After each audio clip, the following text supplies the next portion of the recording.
Bismillahirrahmanirrahim. Assalamualaikum warahmatullahi wabarakatuh. Perkenalkan, nama saya Muhammad Fatur Radi, NIM 2003 01501034.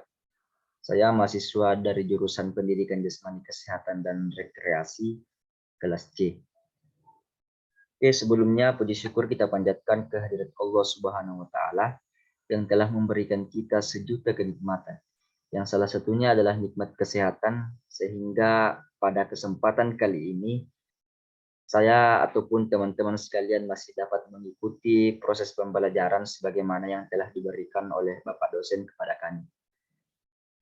Lanjut, salam serta salawat tak lupa pula kita curahkan kepada baginda Rasul Muhammad Sallallahu Alaihi Wasallam, ialah Nabi yang diutus ke permukaan bumi ini sebagai uswatun hasanah bagi kita semua. Ialah Nabi yang telah membawa kita dari alam kegelapan menuju alam yang terang benderang seperti yang kita rasakan seperti sekarang ini. Oke, jadi pada kesempatan kali ini, sebagaimana pada tugas-tugas sebelumnya, saya akan mempresentasikan materi yang diberikan oleh Bapak dosen mengenai umpan balik dan pengetahuan tentang hasil. Oke, jadi langsung saja tanpa berlama-lama,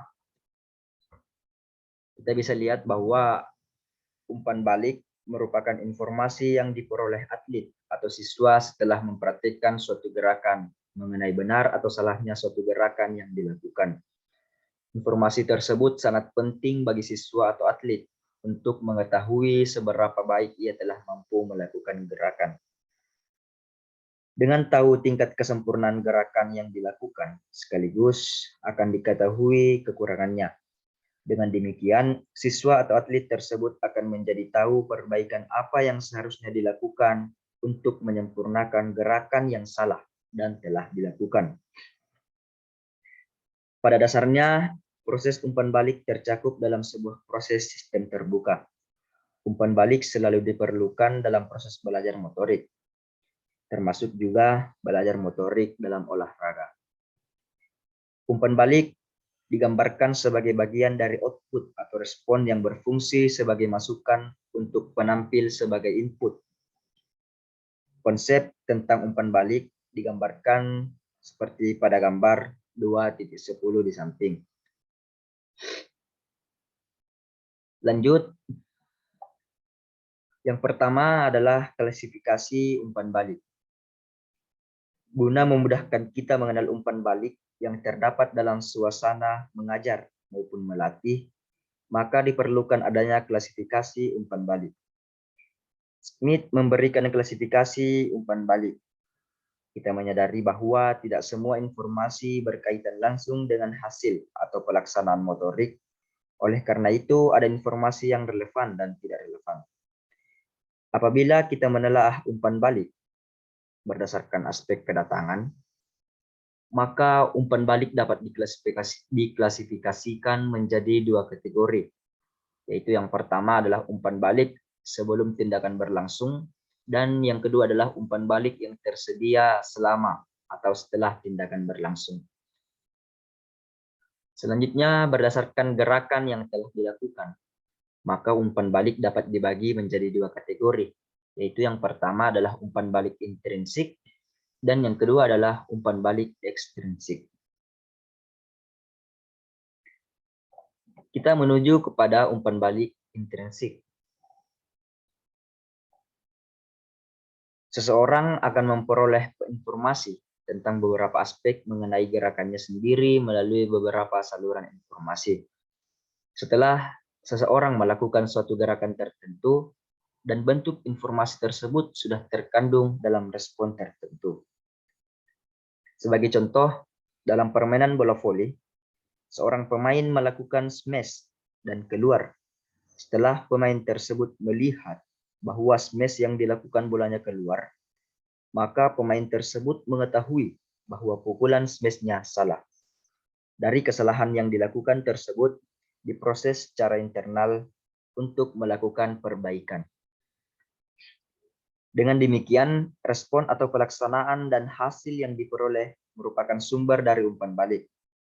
Informasi tersebut terwujud dalam berbagai bentuk, dan umpan balik intrinsik tersebut ada kalanya mudah dikenal dan ada kalanya yang susah untuk dikenal.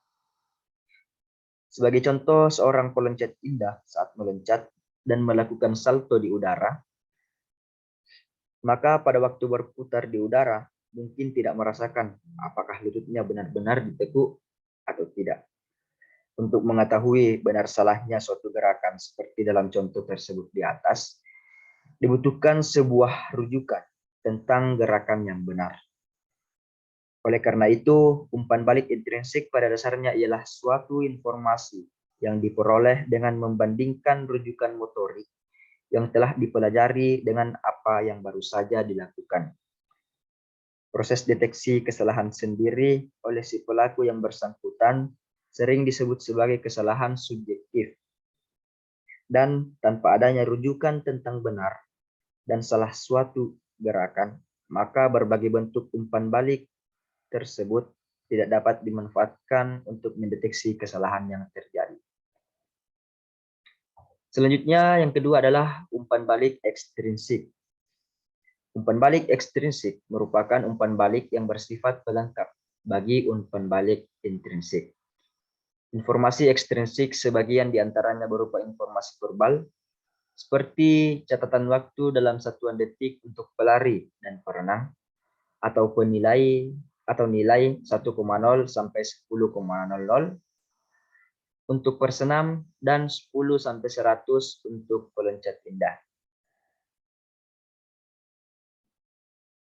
Seorang peloncat indah dengan nilai 45 misalnya akan dapat mengetahui bahwa gerakan yang dilakukan digolongkan jelek.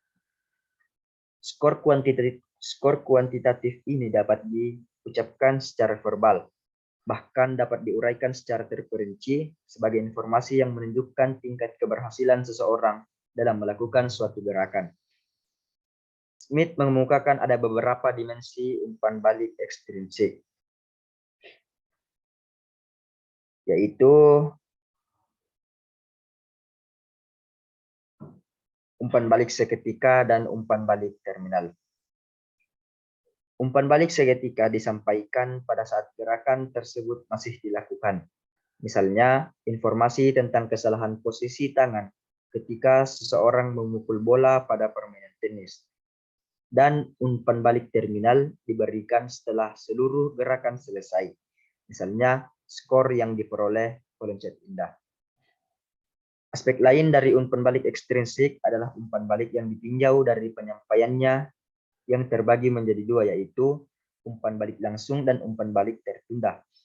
Misalnya, seorang peloncat indah yang melakukan salto ke belakang dengan gerakan yang kurang benar, maka umpan balik langsung dapat disampaikan pada saat setelah atlet tersebut selesai melakukan loncatan, dan umpan balik tertunda dapat disampaikan melalui video atau mengamati kegiatan yang sama yang dilakukan oleh atlet yang lain, sehingga atlet tersebut tahu betul kesalahan yang dilakukan berdasarkan pengamatan yang dilakukan bersama-sama pelatih.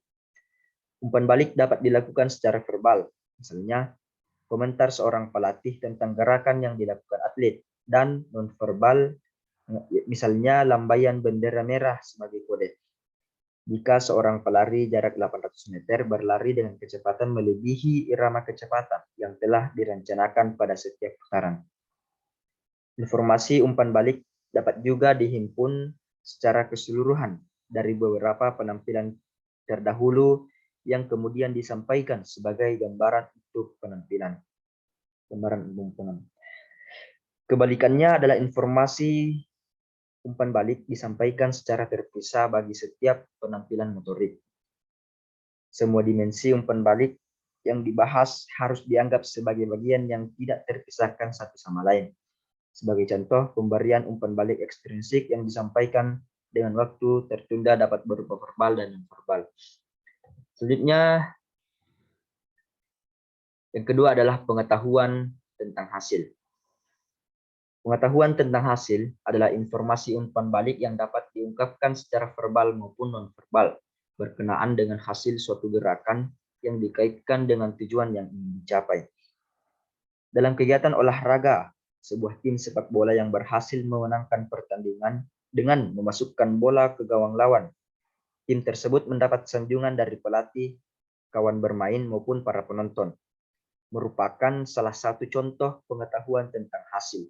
Dengan keberhasilan tim tersebut memenuhi tujuan yang ingin dicapai, yaitu memenangkan pertandingan. Umpan balik tentang hasil dapat juga dianggap sebagai komponen hadiah, seperti dalam komentar pelatih, sangat bagus penampilanmu. Pengertian pengetahuan tentang hasil jangan dikacaukan dengan pengetahuan tentang penampilan yang berkaitan dengan pelaksanaan gerakan yang bersangkutan. Del Rey menunjukkan perbedaan pokok pengetahuan tentang hasil merupakan balikan sebagai akibat dari tercapai atau tidak tercapainya tujuan. Selanjutnya yang ketiga adalah pengetahuan tentang penampilan. Pengetahuan tentang penampilan, atau biasa disingkat sebagai PP, diartikan sebagai informasi umpan balik yang berkenaan dengan pola gerak yang telah dilakukan oleh seseorang. Bagi seorang guru atau pelatih, pengetahuan tentang penampilan merupakan salah satu bentuk umpan balik dalam rangka memperbaiki kesalahan pola gerak untuk mencapai hasil yang lebih baik. Contoh yang dapat dikemukakan adalah seseorang siswa yang melakukan rule depan pada mata pelajaran senam, tetapi tidak mendekatkan dagu ke dada, sehingga pada saat melakukan roll bukan punggung yang menempel ke matras, tetapi kepala bagian belakang. Seorang peloncat indah yang sedang melakukan loncatan dari papan 3 meter dengan salto ke belakang. Pada saat mengambil awalan tumpuan kaki, terlalu ke ujung yang mengakibatkan pengambilan awalan yang kurang bagus yang berpengaruh pada hasil yang dicapai. Dalam kegiatan olahraga, pengetahuan tentang hasil yang dicapai dan pelaksanaan tugas gerak dalam cabang olahraga merupakan faktor penting yang besar pengaruhnya bagi pencapaian tujuan yang diharapkan. Informasi tentang hasil atau penampilan dalam satu cabang olahraga bermanfaat untuk membuat keputusan, khususnya dalam merencanakan dan menciptakan suatu lingkungan belajar atau berlatih yang efektif. Selanjutnya yang keempat adalah fungsi umpan balik, yang mana bisa kita lihat di sini. Fungsi yang pertama adalah sebagai motivator dan fungsi yang kedua adalah sebagai bimbingan.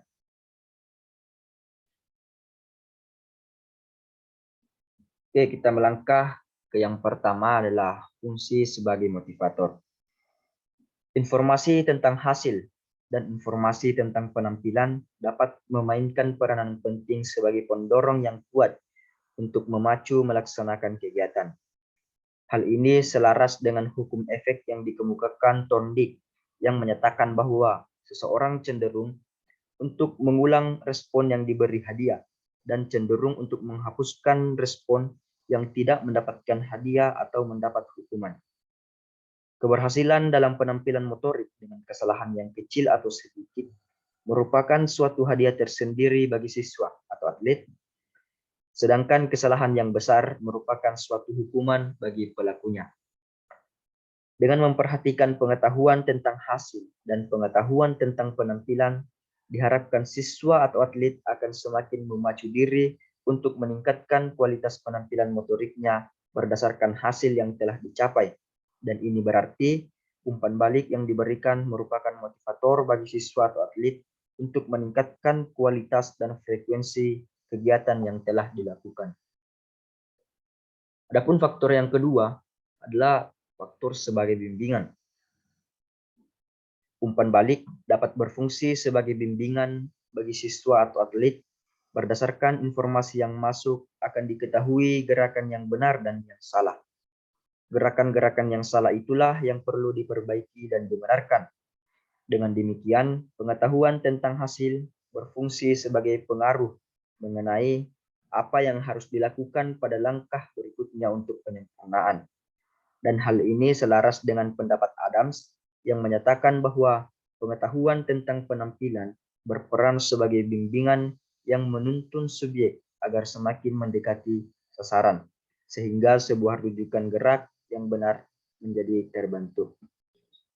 Oke, jadi untuk presentasi pada kali ini mungkin cukup sekian. Lagi-lagi saya katakan bahwa apabila ada kesalahan itu datangnya dari saya sendiri, dan apabila ada kebenaran itu datangnya dari Allah Subhanahu wa taala. Akhir kata, Assalamualaikum warahmatullahi wabarakatuh dan salam olahraga.